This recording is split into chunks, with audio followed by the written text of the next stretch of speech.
Dos ejércitos obstinados habían peleado hasta llegar a un impasse, y ahora el resultado de su batalla se decidirá en un combate de hombre a hombre entre un temido guerrero gigante y un muchacho pastor. La historia de David y Goliat es un mito. Goliat el gigante nunca existió.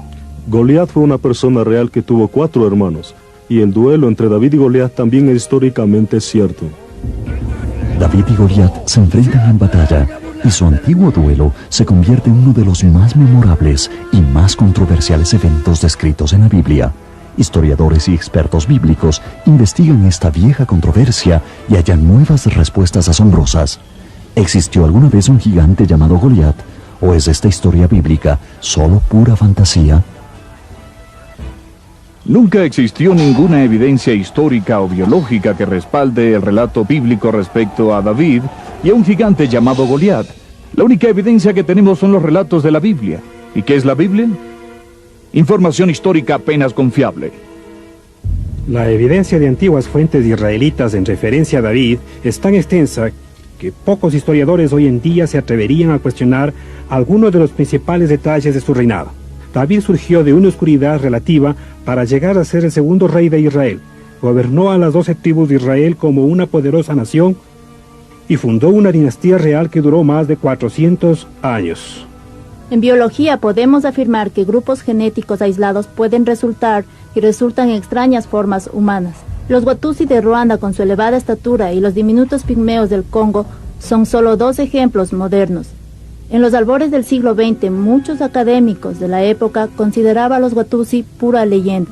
Se pensaba que era solo cuento de los exploradores y aventureros para conseguir dinero para sus expediciones. Concibiendo que una restricción única en un cierto grupo de genes puede causar gigantismo, nunca se ha sabido que algún ejemplar humano mida apreciablemente más de 2 metros, ni se han encontrado restos mortales que respalden la existencia de Goliat. Los restos de Gengis Khan y Julio César, para mencionar solo 2 de los miles de personajes históricos, tampoco han sido encontrados. Pero ¿es ese un argumento creíble de que nunca existieron? ¿Es la historia de David y Goliat solo una gran patraña? ¿O es la Biblia un documento histórico exacto de importantes eventos del pasado? ¿Se puede comprobar científica e históricamente que estos eventos son ciertos? Los oponentes y defensores están totalmente opuestos. Para entender mejor, primero hay que saber lo que dice la Biblia. Encontramos la historia en el primer libro de Samuel, en el Antiguo Testamento, llamado por los israelitas modernos el primer libro de los reyes, porque presenta una historia y narración cronológica de los primeros reyes de Israel. De acuerdo con la Biblia, esta área en Canaán, entre Soco y Aseca, es donde tuvo lugar el duelo entre David y Goliat, hace unos 3000 años.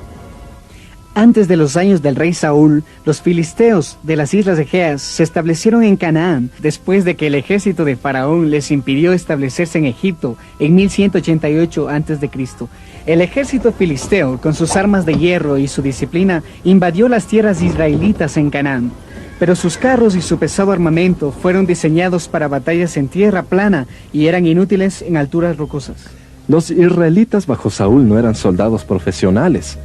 Eran pastores y agricultores que se convirtieron en guerrilleros, defendiendo su tierra con anticuado armamento de la edad de bronce, pero bajo Abner, el astuto general de Saúl, se convirtieron en formidables guerreros, especialmente al defender sus colinas nativas.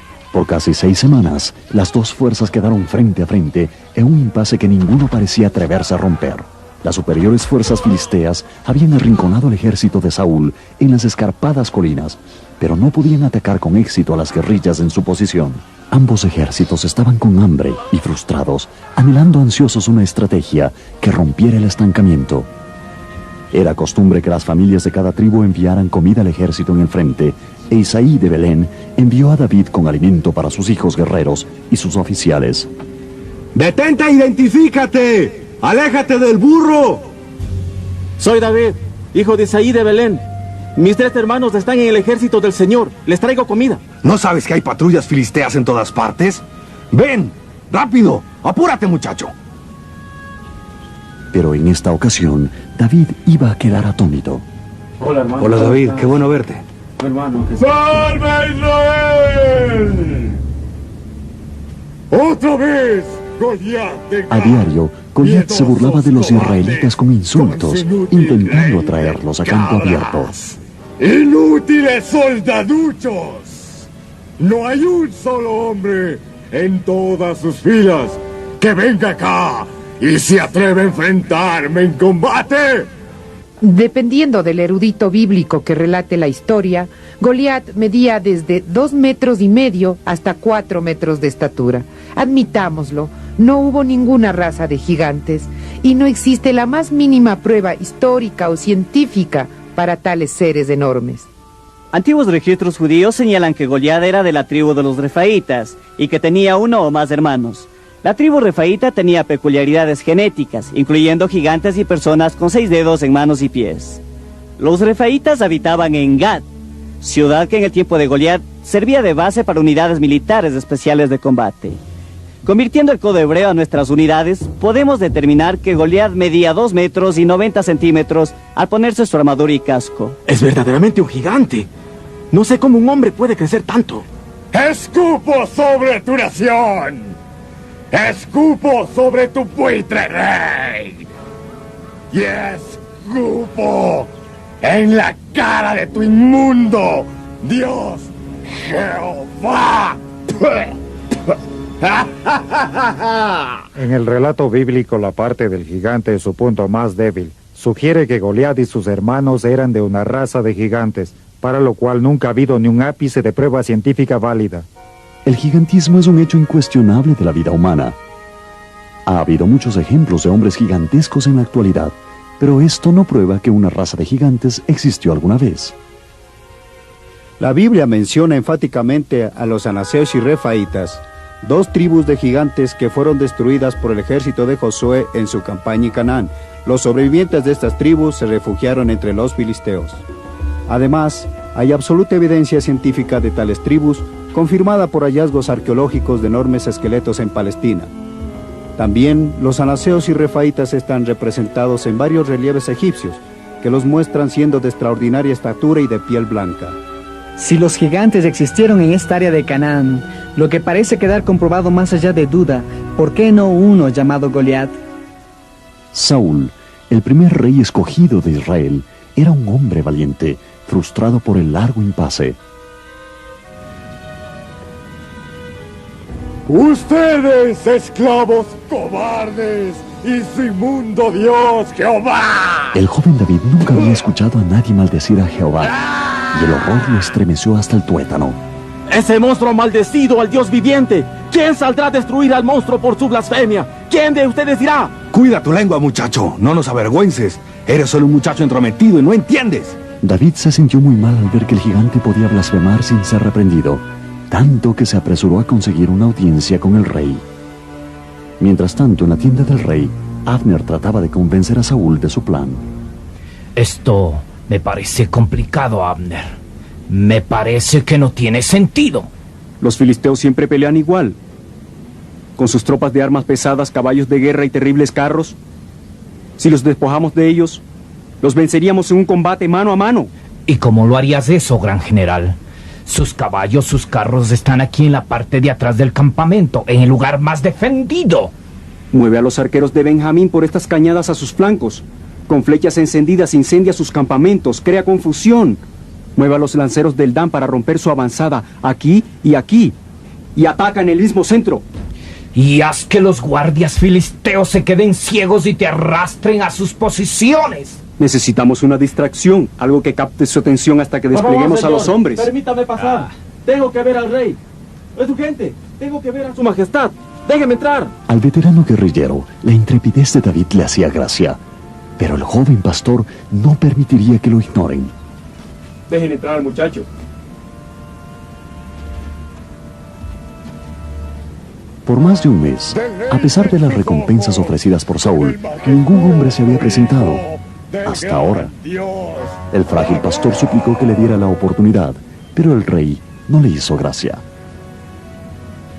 ¿Qué es esta molestia? Por favor, su majestad, hágame su paladín, que yo pueda matar al monstruo que blasfema contra Dios. ¿El gigante Goliat? Provoca a Dios. Y contra usted, poderoso rey. He matado osos. Y también un león que atacó al rebaño de mi padre. Y haré lo mismo con el monstruo que maldice a Dios y a Israel. La determinación de David para pelear contra el gigante parecía tan fuerte que Abner tuvo una idea. ¿Valoras tan poco tu joven vida que la echarías a perder torpemente? Dios me dio la vida. Le pertenece a Él.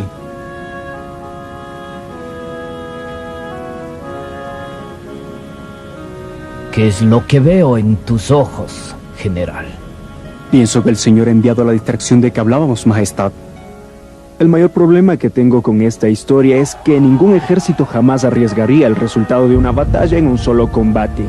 Es demasiado ridículo como para que un soldado profesional siquiera lo considere. La batalla de campeones era una tradición egea común en la que contrincantes parejos pelearan hasta la muerte para determinar el ganador y así evitar el derramamiento de sangre de una batalla en gran escala. Esta gente sinceramente creía que el dios más fuerte estaba del lado del ganador, lo que hacía innecesario más combate.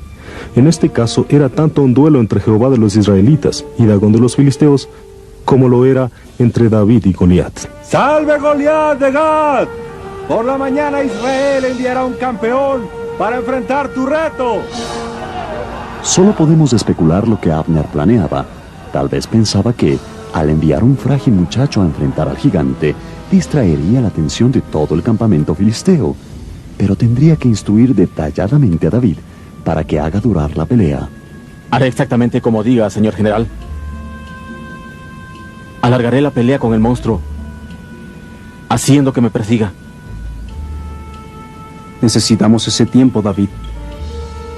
Debes mantenerte lejos de él hasta que nuestros arqueros hayan alcanzado los flancos de los paganos. Escucha atento al toque del cuerno. Saúl se despertó profundamente turbado y deprimido a la vista de su débil alternativa. Luego trató de hacer que David se pusiera su propia armadura. Perdóneme, Majestad, pero no puedo usar esta armadura. Es muy grande y pesada. Y esta espada, casi no puedo levantarla. ¿Qué arma usarás en contra del poderoso Goliat? Solo mi honda, gran rey. ¿Una honda de pastor? Así es, Majestad. Al arquero su arco, al pastor su honda. De acuerdo a la Biblia, Goliat vestía una armadura de malla egea que pesaba 60 kilos, un escudo de mano capaz de desviar dardos y lanzas, un pesado casco y protectores en las piernas, una pequeña honda de cuero y una piedra pequeña contra un adversario como Goliat pone a prueba hasta la fe más fuerte. A primera vista, una sencilla honda parecería un arma demasiado pobre para batirse en un duelo a muerte, pero hay sólidas opiniones contrarias. Existen informes de honderos que lanzan piedras con suficiente fuerza para despedazar cascos, armaduras y hasta escudos. Se registra que incluso la antigua tribu de Benjamín tenía un ejército completo de honderos que podían acertar a un blanco hasta más allá de 60 metros con letal puntería. La idea de que David usara una honda y una piedra para matar a un soldado profesional vestido con su armadura es tan ridícula como derribar a un elefante con un rifle de balines. En el mundo árabe hoy, particularmente entre los palestinos, todavía se utiliza la honda. Los ejércitos griegos y romanos también tenían sus mortíferos honderos. Francotiradores de honda integraron una gran parte del ejército de Aníbal en el año 218 a.C. Pero, ¿es la honda un arma mortal? Hasta la Guerra Civil Española, en 1936, se usaban hondas con resultados mortales. ¿Cuán precisas y fatales son las hondas? Acudimos a Stacy Groskop para averiguarlo. Él presenta exhibiciones de armas y es especializado en arquería, cerbatanas, rifles, hachas, cuchillos y por supuesto la honda. Esta honda hecha de una bolsita de cuero y 2 tiras es una réplica de la utilizada por David. Como municiones voy a usar bolas de plomo y piedras de tamaño de una canica. David usó piedras lisas en su pelea con Goliat. En tiempos antiguos se usaban estos proyectiles de honda en el combate militar y para cacería. El blanco es una pequeña tabla de pino a unos 12 metros de distancia.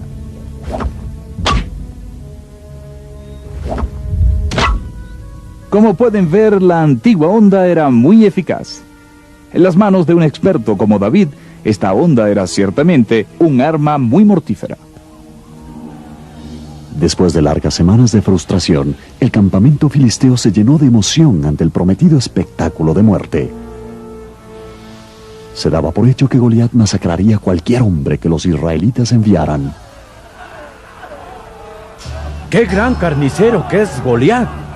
Así que, gran mole de carne, ¿al fin encontraste algo de diversión? Cuando mates al hebreo, trae su cabeza a mi tienda, y te prometo que caminarás conmigo al frente de la tribu cuando regresemos a Gaza. Y mientras los filisteos celebraban prematuramente, Abner alistaba a sus guerreros para aprovechar la distracción. Hay un grupo de soldados en este lado. El desplazamiento de varios miles de hombres era la clave del éxito. Pónganse en posición con sus hombres y oren al Señor Dios Todopoderoso que guíe sus armas. Vayan ahora, y cuando oigan el toque del cuerno, ¡ataquen!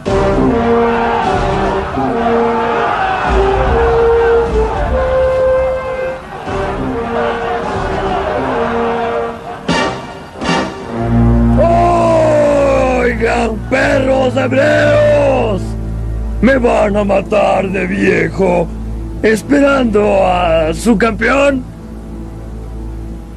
¿Dónde está el valiente de entre sus inmundas y cochinas filas? Abner había comprendido bien a su enemigo. En cuestión de minutos, todo el campamento filisteo se aglomeraba al frente para contemplar la masacre, y los capitanes de Abner comenzaron a desplazarse con sus armas para el ataque.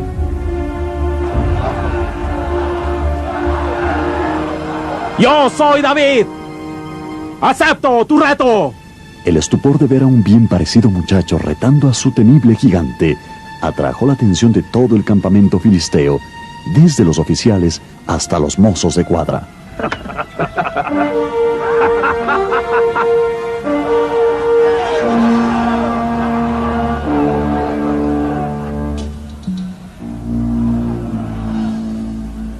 ¡Por la sangre de Dagón! ¿Qué es esto? ¡Se atreven a burlarse de mí! ¡Mugrosos escarabajos hebreos! ¡Envían a un niño a combatir con el mejor guerrero del mundo! David, un adolescente que eligió no llevar armadura, fácilmente pudo haber esquivado al bien armado gigante Goliat, por 3 razones médicas. Una, quienes sufren de gigantismo tienden a ser torpes, en vez de ágiles en sus movimientos. 2. Los gigantes suelen tener menor fuerza muscular que los más jóvenes y de menor estatura. Y 3. Comúnmente los gigantes sufren de hemianopía bilateral temporal, pérdida de la visión periférica. Significa que David fácilmente habría corrido de lado a lado, fuera del campo visual de Goliat, mientras preparaba su tiro o provocaba al gigante. El gigante filisteo repentinamente se llenó de una furia tremenda.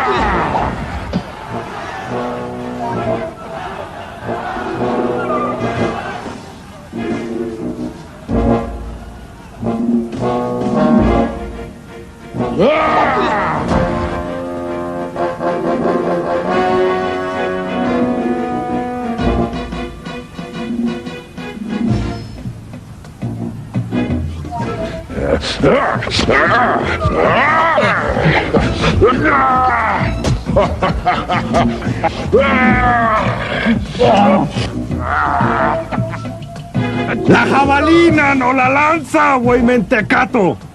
El muchacho es una gacela saltona, no un león al ataque.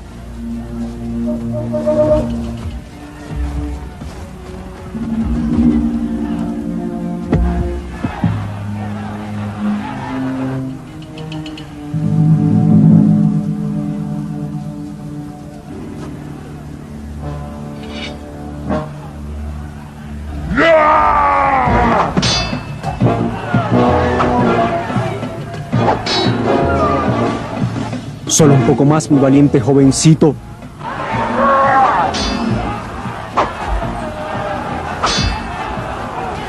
¿Estás cansado? Enorme mole de carne pagana. Voy a despedazarte muy lentamente, cachorro agusaneado, solo porque me hiciste sudar.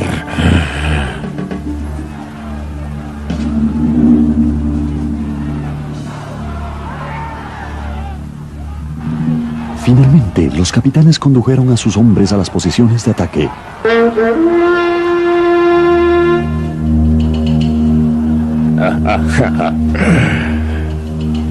Una onda de pastor. ¿Piensas que el gran Goliat es un chacal agazapado al que se puede aguijonear con una piedra? Blasfemaste al Dios vivo, idólatra. Dios te entregará en mis manos.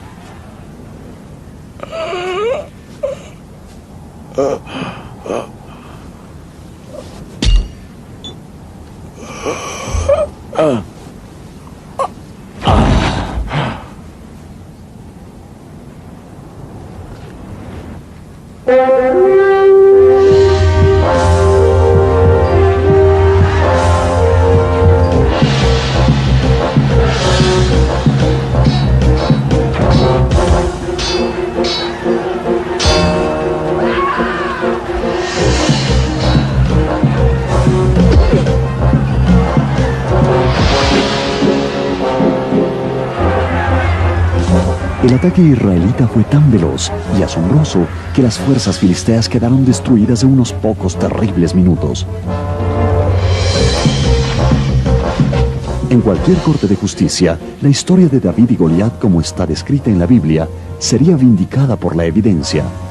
Expertos han comprobado la existencia de gigantes tanto en tiempos antiguos como modernos.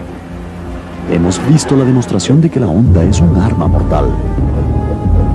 Hay una nota colateral de sumo interés sobre esta historia.